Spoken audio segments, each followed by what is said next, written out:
Merci, Monsieur le Président. Ma question s'adresse plus particulièrement à Jean-François Delfraissy. La crise que nous traversons, elle met en première ligne tous nos soignants et elle met à rude épreuve notre système de santé. Elle nous interroge sur les outils et sur les moyens dont nous disposons, mais aussi sur notre modèle de santé publique. La plupart des pays européens ont mis en place des instances consultatives scientifiques chargées d'élaborer des recommandations sur la gestion de la pandémie. Nous le savons, la gestion de la crise et la préparation de l'après ne pourront pas se faire sans coordination entre pays européens. Monsieur le professeur, avez-vous des échanges avec vos homologues européens sur ces questions?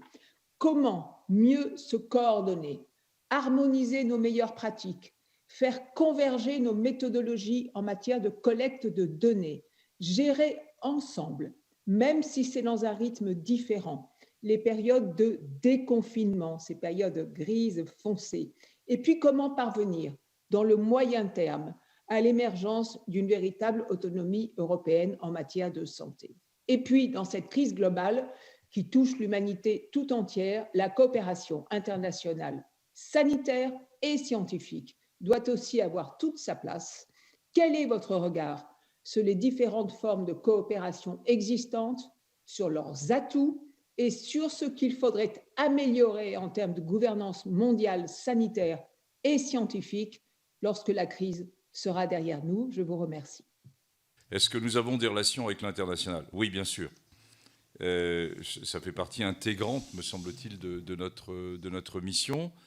Alors, d'une part, parce que, comme je vous l'ai dit, nous sommes une série de scientifiques qui avons nous-mêmes nos propres réseaux dans chacune de nos disciplines.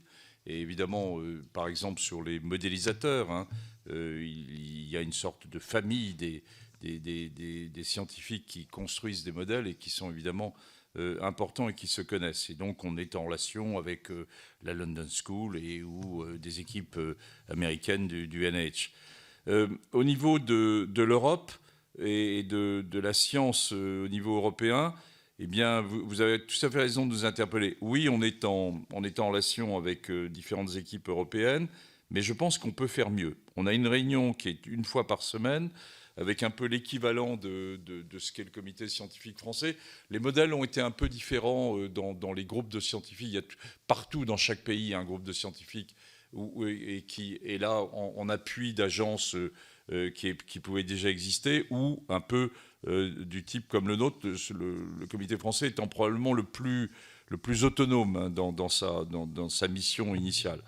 Alors, on a une réunion toutes les semaines, même 2 fois par semaine, auquel participent l'un d'entre nous, et où il y a un échange d'idées. Par exemple, la discussion sur un des points que j'ai évoqué, qui est l'immunité populationnelle, c'est-à-dire le fait d'essayer de savoir, après une première vague, quel est le pourcentage de la population française qui a été en contact avec le virus, et qui quand même donne une idée de dans quelle situation nous allons nous trouver éventuellement quand il y aura possiblement une deuxième vague. Eh bien, ces chiffres qui se situent avec grande prudence, mais probablement de l'ordre de 10%, c'est les premières données que nous avons sur une série de données françaises. On les a évidemment partagées, alors même qu'elles ne sont pas publiées encore, avec des données italiennes ou avec des données chinoises. On a eu un contact et plusieurs longs échanges téléphoniques avec les scientifiques coréens, avec les scientifiques chinois, avec l'ancien ministre de la Santé chinois, qui est maintenant le président de la Croix-Rouge chinoise, avec le directeur du NIH, Tony Fauci et Cliff Lane. Donc oui, il y a bien sûr toute une série de collaborations internationales. Vous savez que la science est internationale et elle l'est dans cette période de Covid.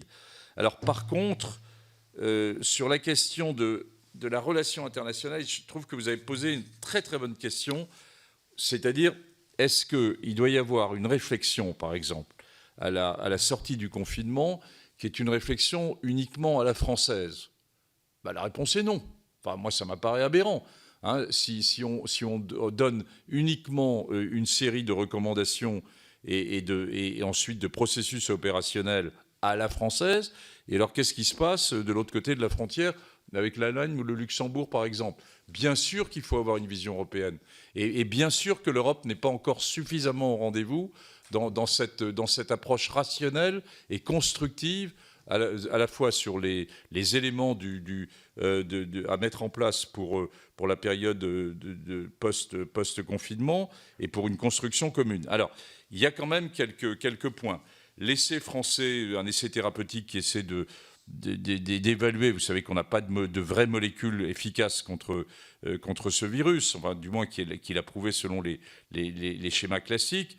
L'essai français et international avec l'OMS est un essai qui va être maintenant partagé avec les Allemands, pour aller plus vite, pour répondre plus vite à la question, est-ce qu'on a un premier signal avec un certain nombre de médicaments, par exemple.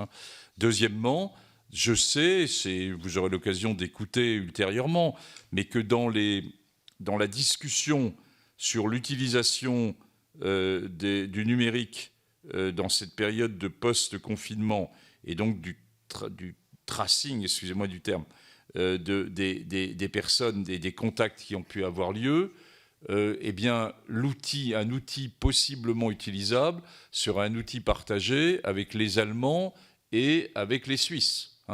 Donc, et possiblement d'ailleurs aussi avec certains pays du Benelux. Donc il y a bien des tentatives, à mes yeux encore insuffisantes, mais bien sûr les contacts sont là.